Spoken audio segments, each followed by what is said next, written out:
Yeah, you'd think I know where it is by now. Showtime.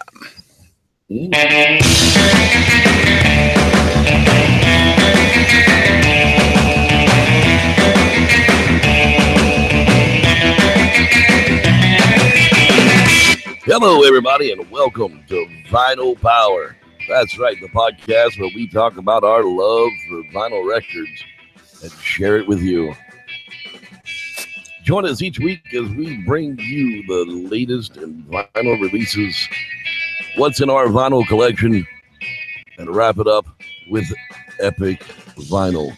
That's right here, each and every week, with your hosts, the Reverend Jeff Kelly and Kurt Harris. Once again, welcome to Vinyl Power.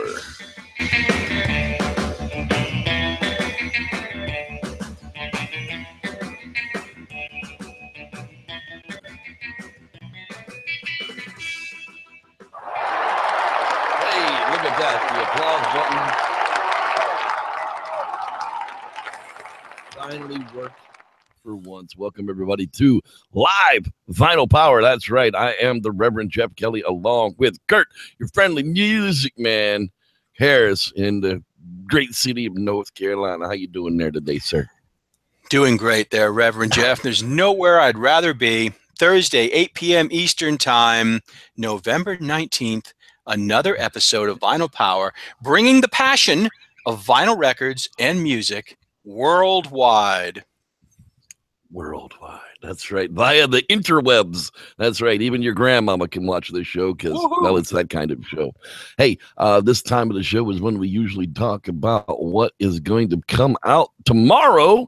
So let's take a quick peek at our releases for this week. I'll even let you see them. Haha, look at that. Attack in Black with Marriage, or is that Mirage? I'm not really sure.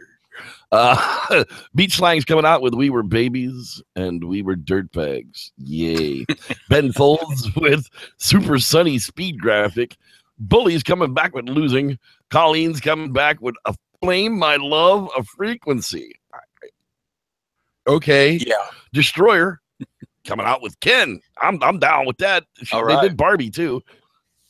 Sleeping with the Past. I bet you are sleeping with the past, aren't you? Elton John, the only singer that I can know of for the last 40 years, has never failed to hold a key. Man's phenomenal live. George Michael is coming back with Listen Without Prejudice, Volume 1. Maybe I'm wrong. No, I'm sure that's a good George one. Michael died. Yeah, he did, but it's probably a good okay. I'm just making sure that he passed away because I'm sitting there thinking, did George Michael die? Guar, The Blood of Gods. Gwar. Now that one, if you like sludge metal, that's what I always call those guys, sludge metal, because it's like they've literally scraped the bottom of the sewer. But it's enjoyable because sometimes you like hanging out in gray water. The First Things First. Hole on the inside. Sometimes John Carpenter, who's never made music in his life, apparently they're releasing an anthology of movie themes from 1974 to 1998 of all the John Carpenter movies. That probably is very cool because he's made some creepy movies. Right. Probably some cool themes in there. Somebody I can't pronounce is coming out with something I can't really tell. Mac the Verscan, good luck, is coming out with 3. Margot Price is re-releasing All American Made. Michael Giacchino, would you like to buy a vowel? Of course. Is releasing Spider-Man Homecoming. Oasis, Dig Out Your Soul. I like me some Oasis. Spoon with Ga. I didn't like that one. It came out the first time. Sports Plush with Split. Sum 41. Half Hour of Power. The Smiths, The Queen is Dead. That's a good one. And Water with History of the Future. So start looking for those in the vinyl over the place tomorrow because everybody will be getting their deliveries from the record houses. I don't understand how that works. As long as it doesn't get delivered before it's released, it's okay. Is that how that works? Because Best Buy used to get the Blu-rays, you know, before they were released, you know, by days. You know, when the Star Wars came out, I had mine because, you know, I knew a man who knew a man who stole things from a man. Is that the same way? I'm sure they come into the record houses early and then they can go ahead and send them out as long as they don't get delivered ahead of the release date. Yeah, I believe that's exactly how it works, at least a few days ahead of time. Wow, that is absolutely insane. Hey, Kurt, I got a question for you, buddy. What have you been spending this week? Rev, you know, I like to bring a theme to the table every week. In the beginning of the week, after the amazing week we had last week, the first thing that came to my mind was Canada. And the first thing I think of when I think of Canada is RUSH. If I think of RUSH, I think of Canada. If I think of Canada, I think of RUSH. So right away I thought, hey, why not bands of Canada? If you're going to go there, you got to kick it off with RUSH. So I started the week with what is probably my personal favorite RUSH album, and that is the 1977 release of Farewell to Kings. If you don't know this album well, side one is A Farewell to Kings and Xanadu. And I mean, Xanadu, are you kidding me? Xanadu, what an amazing song. And side two, Closer to the Heart, Cinderella Man, Madrigal, but then Cygnus X1. You get 10.5 minutes of Cygnus X1, which is continued on the next album. This is part one. And I've always loved the cover. I've always loved everything about this record. This happens to be the 2015 release, which I'll go into a little more later, but it's done on direct metal mastering using audiophile copper plating process. And they're 200 grams. These are absolutely the best records I've personally ever heard. Spectacular sounding. They'll make you think you just spent an extra $5,000 on your system. So incredible record, and that's where I started my week. RUSH, Farewell to Kings, 1977, and their first ever gold record, by the way. So after RUSH, and you're thinking about Canadian bands, my next thought process was a little band from Nova Scotia that some people might not. They'll probably remember some of the songs off the radio, but they might not remember the band all that well. Well, they actually started in 1969 in Nova Scotia, Halifax. And this is actually their 9th studio record from 1981, a great year, in fact, for music. 1981, an album that reached number 24 on the U.S. charts, The Nature of the Beast. And, of course, everybody would remember songs like Sign of the Gypsy Queen, and then of course Just Between You and Me, one of those ballads that played over and over on late night FM radio. So Just Between You and Me, Sign of the Gypsy Queen, 1981, 9th studio album, April Wine, Nature of the Beast. Actually a very good record. It's not a bad record. I think overall, just personally being a somewhat fan of the band, this was their best offering. It was their most popular. So that's the next place I went in my hunt for Canadian music. And after that, well, a little bit interesting here, Heart's first album. So Dreamboat Annie. Well, now the girls are from Seattle, but they actually had met Ann Wilson had met and fallen in love with a guy from Vancouver, and she actually moved to Vancouver to be with him, and they started the band. Well, they already had the band. It had never been in a studio, and then they went to Vancouver, and actually Ann and Nancy wound up falling in love with two brothers, one that played in the band and one that was part of the management. So the band was actually completely formed in Vancouver, Canada, and the first recordings were at Mushroom Records on Hastings Street. Now, I spent a lot of time in Vancouver, Canada myself, and I made sure, since I went by there quite often, to actually stop in and take a little walk in Mushroom Records on Hastings Street in Vancouver.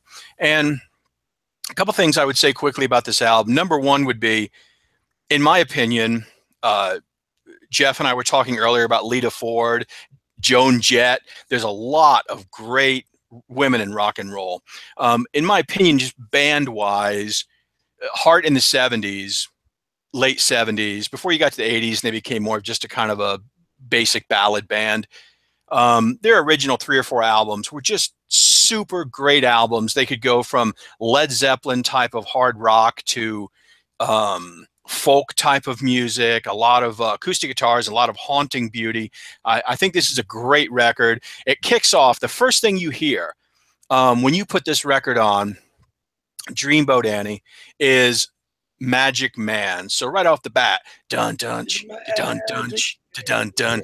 So right off the bat, and this is 1975. It actually wasn't released in the U.S. until 1976. It went to #1 in Canada. It didn't chart as well in the U.S., but they did better later. And the only last thing I would say about it would be, they had a real problem with the management at Mushroom Records. Mushroom Records actually took a bunch of demo material and some live material that they had, and they actually put it together and put out the album Magazine without the band, just to kind of spite the band. And later, after a lot of lawyer wrangling in court, they actually re-released the album Magazine, which was Heart's second album, officially at that point with the band. So anyways, 1975, first ever Heart album, recorded at Mushroom Records in Vancouver, Canada, Dreamboat Annie. Great record. If you haven't heard this one in a long time, pick it up. Magic Man, Crazy on You, Dreamboat Annie, Sing Child Sing. I mean, just loaded with great tunes. So from there, I thought, I got to keep this going with bands straight up from Canada. Triumph. Now, you could say this is kind of more of a basic, heavy rock and roll band. Probably nothing over the top special about the band, except for one thing. And I would say that would be Rick Emmett's guitar work. It's a 3-piece, and Rick Emmett's guitar work is absolutely spectacular on these albums.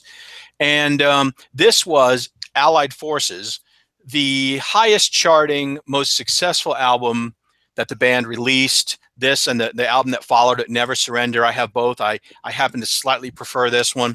But you've got Fool for Your Love, Magic Power, Fight the Good Fight, great songs like Ordinary Man. Just a spectacular album. And this particular album was, again, 1981. That's why I say a good year for music. It wound up reaching the 23rd on the U.S. charts. And if you don't really know this one very well, I would say, look it up, give it a spin, and listen to Rick Emmett on the guitar. Just basically a master. And those are the albums from Canada that I was spinning this week, most happily, And I have to ask you, Reverend Jeff, what albums were you listening to this week? Oh, man, I'll tell you what. I got the Epic Record Fair. We literally went nowhere, did nothing for a couple of weeks, saved up a bunch of cash, and went to the record fair here in Roseville this week. And I literally got 2 giant handfuls of records, like stacked. Your hands can't even stretch around them. And it was really hard to pick out which ones, to even. I haven't even listened to half of them yet. I mean, it was really that type of a week. It's been a good week. So one of the scores that I picked out of the record fair, of course, I've been lacking in my collection of Led Zeppelin, is Led Zeppelin 4. Oh, yeah. The Untitled 4th studio album. Released the 8th of November, 1971 by Atlantic Records, produced by guitarist none other than Jimmy Page. That's right. Recorded between November 1970 and January 1971. So we're talking 90 days. They knocked out epics like Stairway to Heaven. Are you absolutely kidding me? I mean, it has everything you ever want on it and more. And if you have Led Zeppelin in your collection and you don't have this one, well, it's a must. That's a must own. It's an incredible. It's a very good condition record. It's near mint. I paid $15 for it. I mean, I think I got a pretty decent deal on that one. Some of the deals were good. Some of the deals, not so good. Speaking of not so good, but something you got to have in your collection, man. Twisted Sister. That's right. I had no Twisted Sister in my collection, and I actually picked up 2 of these bad boys. The Stay Hungry album, and I can't really remember what the other one is off the top of my head at the moment. I'm getting into record cleaning. Apparently, some of these have been stored for a very long time and not really in the greatest of condition. But we're not going to take it as on this one, and I want to rock. So I mean, if you're going to pick up a Twisted Twister LP, Stay Hungry is probably the one you're going to want. Let's see here. It came out May 10th, 1984. You know, and it contains both of the band's big rocks, plus their power ballad, because everybody had to have a power ballad in the mid-'80s. I mean, it's just ridiculous. Their power ballad was called The Price, and it went multi-platinum in the States. I mean, that's 3 million copies pre-internet. I mean, think about that. For a bunch of dudes dressed up in chick makeup with wigs and a ridiculous stage presence, drew 3 million copies pre-internet. That's pretty legit if you ask me. I mean, no matter how you want to look at it. Now, of course, we lost one of the greatest rockers of all time this past week. Tom Petty passed away. And I had no Tom Petty in my collection yet. I mean, people love Tom Petty. That's why you don't really find them out there. I picked this one up here. This is You're Gonna Get It. Released in 1978. Originally, it was titled Terminal Romance, like its self-titled predecessor. This album includes the tight melodic sounds, the ringing guitars, and the organ, and that's what always drew me in was the keyboardist, man. Being a keyboardist, I love bands that featured them. You know, Van Halen was one of those bands. So, you know, Tom Petty and the Heartbreakers is just one of those bands that I want them all, but I can't afford. Some of his records are ridiculously priced because they've never been re-released. Some of the early stuff is just ridiculous out there, but this particular one has I Need to Know and Listen to Her Heart on it. And, you know, that's just, you can't really live in your Tom Petty collection without having those, at least in my opinion of it. Great record. I agree. Finally, in Reverend Jeff's collection, he picks up The Runaways. Now, I mean, you know, in the mid-'80s, the late 70s, it was a very strange time. You know, the all-female rock band, The Runaways. That's right. There are no dudes playing in the band at all. They had a male producer, but this was originally released October 1977 on Mercury. It's the first actual album to feature the band as a quartet. Joan Jett took over the lead vocals, and the departure of Cherry Curry for a solo career, and Vicky Blue replaced Jackie Fox on bass. Though it failed in the charts in the U.S., it was successful in Europe, and this is actually a German pressing. One of the reasons that they're so difficult to find here in the States is not all of their records were a hit. So, you know, it really goes to show, be careful out there. You just keep looking and you'll absolutely find it. But Lita Ford and Joan Jett in the same band? Are you absolutely killing me on this one, man? It really is. It was brought out from Larrabee Sound Studios in Hollywood. So these were Hollywood punk rock, hard rock chicks in the late 70s, and everybody wanted to be them. Absolutely. So that's what I was talking. I got to ask you, buddy. Let's see who's out there hanging out in the live chat room tonight. See who joined us live. If you want to join us live out here, we are here at 5 p.m. Pacific, 8 p.m. Eastern on Thursdays. Come share our love of Vinyl Power with the rest of the world. You can tag us at Facebook by typing at Vinyl Power Podcast in any comment, and it'll send people to our channel.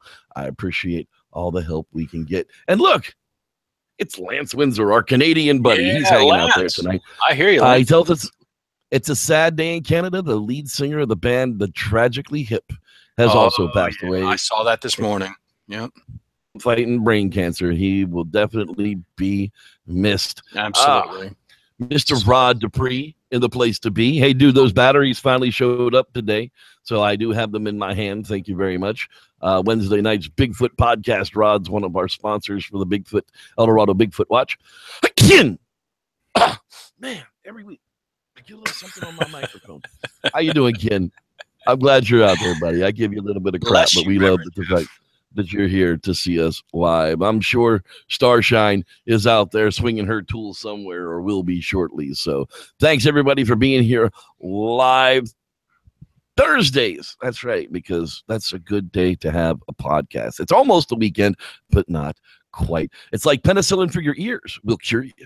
Hey, Kurt, I got to ask you, buddy, what record did you bring along this week?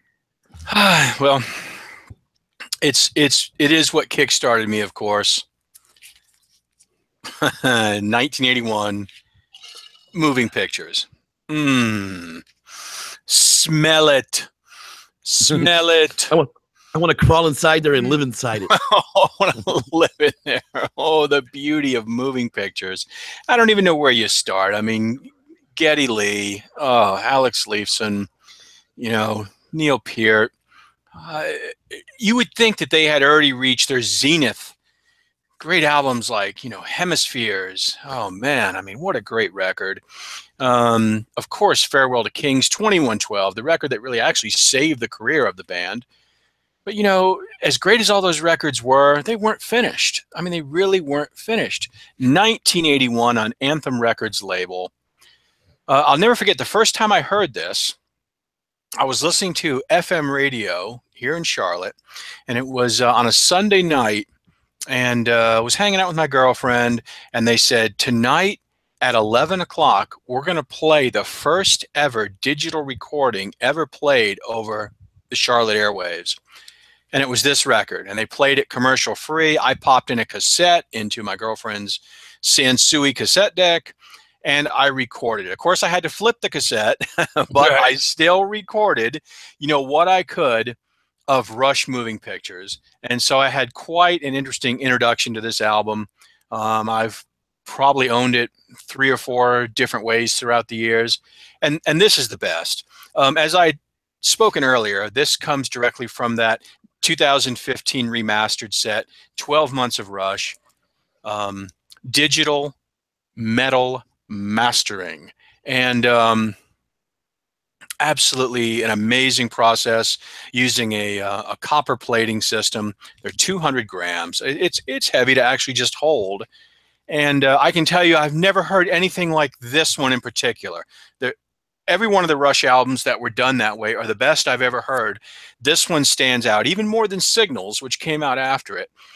My gosh, I can't.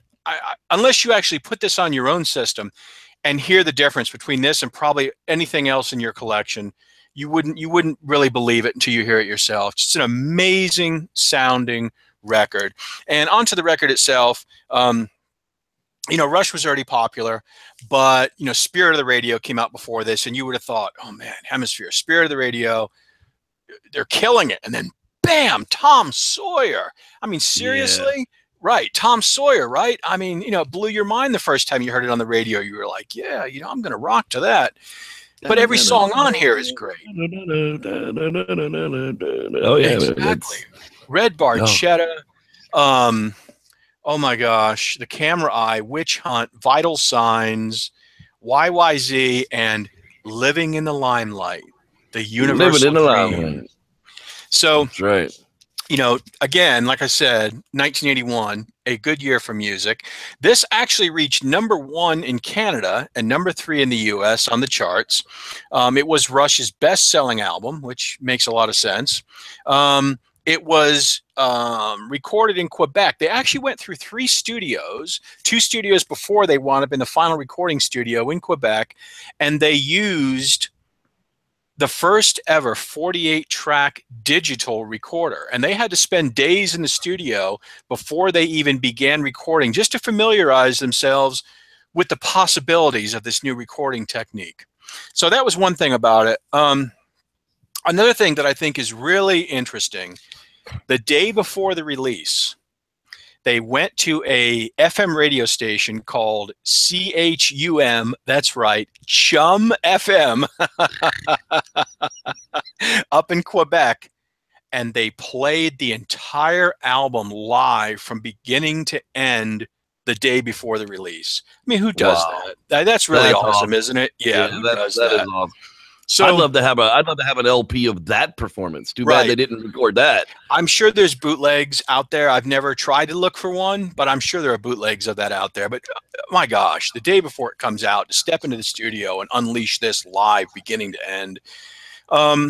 There's not really enough superlatives. I mean, last week, right, I brought, Sgt. Pepper to the table, and that's listed as pretty much the #1 album of all time. It might not be my favorite album, but it deserves its place in music history.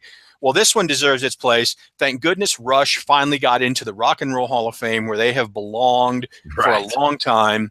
And one of my favorite bands. I'm a huge fan of progressive music, and progressive music that has more of a heavier metal bent, and that's Rush. Such interesting lyrics. The lyrics that Neil Peart wrote were just amazing. They're sci-fi, fantasy, philosophical. And then obviously he could be named the best drummer of the modern rock and roll history. If you go past, the careers of guys like, Keith Moon and John Bonham, and then you get to Neil Peart. I mean, he's certainly going to be, listed in the top 3 probably during his drumming career. And I just have to say that listening to this album is a complete and total joy. And I'm sure most everybody who's watching this has probably listened to this or owns it. In fact, I know Jeff owns it. So I just like to say, if you haven't lately, put it on and live in the limelight yet again. And so with that long, nearly War and Peace on this album, I have to ask you, Reverend Jeff, what is your epic record for the week of now November 19th, Thursday? No, October. No, what month are we in? We're in October. This is October. Are we? Most definitely October. Am I advancing us a month? Halloween is not here yet, pal. It is not almost Thanksgiving. I'm advancing us a month because I experienced time travel when I listened to this record. A little teleportation, a little time travel, and I can't get into the rest of it because it's top secret. Okay, November 19th. No, October. October. November. October. I'm stuck on November, aren't I? Maybe it's Thanksgiving. I don't know. I'm smelling turkey or something. Thursday, October 19th, 2017. Thank you, Rev. So what on Thursday, October 19th? No. You must have it written down as November, and you're just I don't know if it's because of when Miyuki's coming or what, but gosh, I can hardly say October, can I? Awesome. On the week October leading 19th. up to October 19th, Thursday at 8 p.m. during this past week, what epic record did you decide to bring to the table to please all of our millions and millions of fans out there in the music world? Millions upon millions of fans. That's right. Well, I could not get away without bringing the actual Joan Jett album to the record. Now, I'm the guy that I bought this one from. I made a deal again at the record fair for it. Again, this is a German pressing. It's very, very light. I mean, it's very, very, very light to the fingers. It's very thin. It's very floppy. The cover to it, again, is very thin and very floppy. It's got a crappy, any real thin inner liner. I mean, literally everywhere they could cut corners on this album, they did, and it's when I put it on. I mean, that's it's a good record when no matter how bad the situation is when you're listening to it, you still sit there and jam, and that's exactly what I've been doing to this thing since I've got it. Joan Jett, of course, I just talked about the Runaways. She had just the year before picked up as the lead singer of the Runaways, and they decided, well, the Runaways are just going to disband, and let's go ahead and we'll let Joan go off on her own solo career. And at the time, solo careers were a thing. A lot of bands were like, well, I don't have to be part of a band. I'll start my own damn band. Well, they put Joan Jett and the Blackhearts together, and this was their release debut solo album, 1980. Originally, it came out as self-titled Joan Jett, Joan Jett. However, they did rebrand it here when they released it in America as Bad Reputation because, again, in this particular time period, albums had to have a title. I don't really understand where all that came from, but Kenny Laguna, I don't remember if you guys, I haven't brought it up yet, but maybe next week I'll bring that record with me. It's called, the group is called the Orchids. And the year that Joan Jett went off on her own in 1981, the Orchids were born. And this fella, Kenny Laguna, was about making the Orchids the next Runaways. And unfortunately, they were one album, no hit wonders. But still a all-girl band and a really cool album to listen to. So if you ever come across the Orchids record, I'd suggest you pick that one up. But this one, wow. The album sold relatively well, prompting its re-release a year later, of course, rebranded as Bad Reputation, like I just said, on Boardwalk Records. Identical track listing. Joan Jett had said that the new title referred to the bad reputation she had as a former member of the Runaways. And when you listen to the Runaways album, I got to tell you, the wife even mentioned it, they played and sang with angst.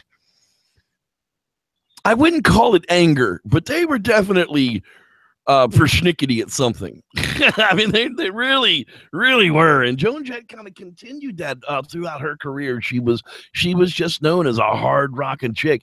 She re-released Bad Reputation in the 90s sometimes because I remember American Chopper was on and they made it a great big old deal about it and all that crap. So she redid the album in the middle of it. But honestly, Bad Reputation, Make Believe, You Don't Know What You Got, You Don't Own Me, Don't Abuse Me, and then she remade Wooly Bully on side 2 at the end of it. It just wraps this record up to be a whole ton of fun. She could eat crackers in my bed anytime, as they say. Great record. Yeah, it absolutely is. And with that, my friend, that actually brings us down to that sad walking away music that we hear at the end of Sigh of sadness. It is. I dig it, man. You know, my collection is growing. Our show is growing. People are enjoying it. I'm so glad everybody is out there. Click the subscribe button, hit the bell, tell your friends, share a link in a community, post us on the Twitterverse, whatever the heck that is. You know, Pictogram, I don't know. We're old guys. We don't really know how all that stuff works, but we would definitely appreciate it. And we will see you again next week here Thursday, 5 p.m. So 8 p.m. Eastern. Join us Tuesday night for What You're Watching at 8 p.m. Movie reviews, fun time. Trailer Trash Talk. That's my favorite part of that show. And Wednesday night is the Squatchers Lounge podcast. The only realistic take on Bigfoot. That's right. No woo squatch for this guy. Never. Thanks so much for being here, Kurt. We will see you again next week. Look at that. She could eat crackers in my bed anytime.